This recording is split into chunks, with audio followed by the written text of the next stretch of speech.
মধ্যে কয়েকজন সেলুন উদ্বোধনে আমি গিয়েছিলাম, দেখি কি কাউয়াও নাই, কিন্তু ওর এখানে এসে দেখি কি ভাই ভালোবাসার নসুন্দির মানুষের অভাবই নাই।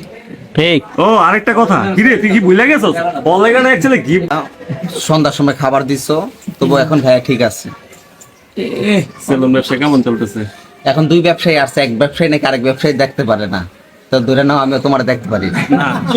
ঠিক। আমি আবার কিন্তু কম্পিটিশনে বিশ্বাস করি।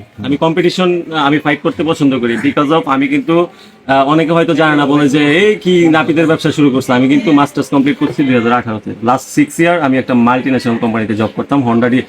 আপুরা মনে হয় ওই হন্ডার শোরুমে গিয়েছিলেন, Honda Civic, they are my colleague. হ্যাঁ, লাস্ট 6 ইয়ার। আর বছরে 3 বার আমি থাইল্যান্ড যেতাম। ওই জব ছেড়ে আমি বিজনেসে নামছি। সো এটা কিন্তু ইন্সপায়ার হয়েছি তোমাদের কাছ থেকে।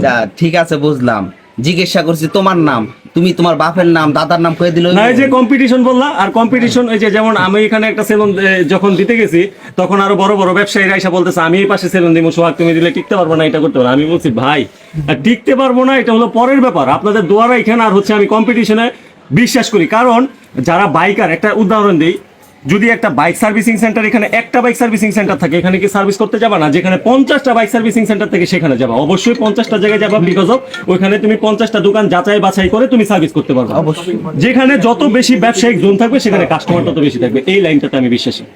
তো তুমি আমার কম্পিটিটর মনে করতেছো কেন? তোমার আমি কম্পিটিশন মনে করবো কেন? ছাত্র যদি শিক্ষকরা কম্পিটিশন করতে, প্রথমেই তো বলে দিলা যে কম্পিটিটর এটা যে আমাদের জোন কিন্তু আলাদা, সমস্যা নাই।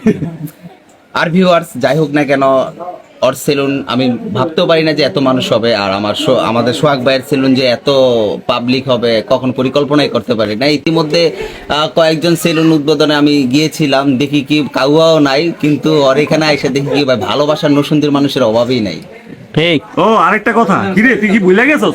অনলাইনে অ্যাকচুয়ালি গিফট বানাইছে, ওটা নিয়ে আসে না? গিফটটা কি পাইছে? গিফটটা দিয়ে দাও, এখন দিয়ে দাও। পাইছে? ওরে বাবা, মানে গিফটগুলো ঠিকই পৌঁছে গেছে, এত মানুষ পৌঁছাইতে পারবে। 20% ডিসকাউন্ট দিতে বলি। গিফটটা কি ছিল দেখাও? কি গিফট দিছে? গিফট কি দেখা যাইতেছে? গিফট এদিকে দাও, দেখাও, ভিডিওতে দেখাও। এই গিফট বানাইছি ওই দিন রাতে, আমরা 12টার সময় আসতেছি, দেখি অ্যাকচুয়ালি গিফট বানাই। ও এটাই দেখছিলি?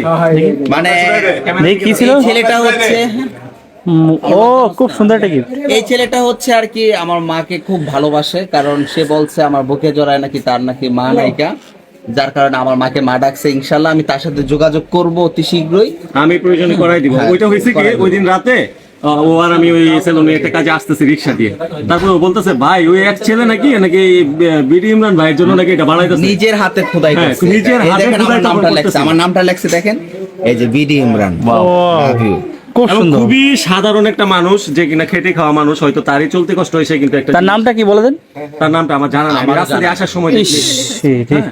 নামটা কি দিছে? ডেট লেখা আছে মনে হয়। আমি এই ছেলে খোঁজ তোমারে দিব। আচ্ছা, মাস্ট বি দাও, আমি তার জন্য একটা কিছু গিফট করব আমার সামর্থ্য সেলুনে অনুযায়ী। ফ্রি সার্ভিস না, ফ্রি সার্ভিস না, এটা কোনো বিডি ইমরান কাউকে নরমালি গিফট দেয় না। অবশ্যই।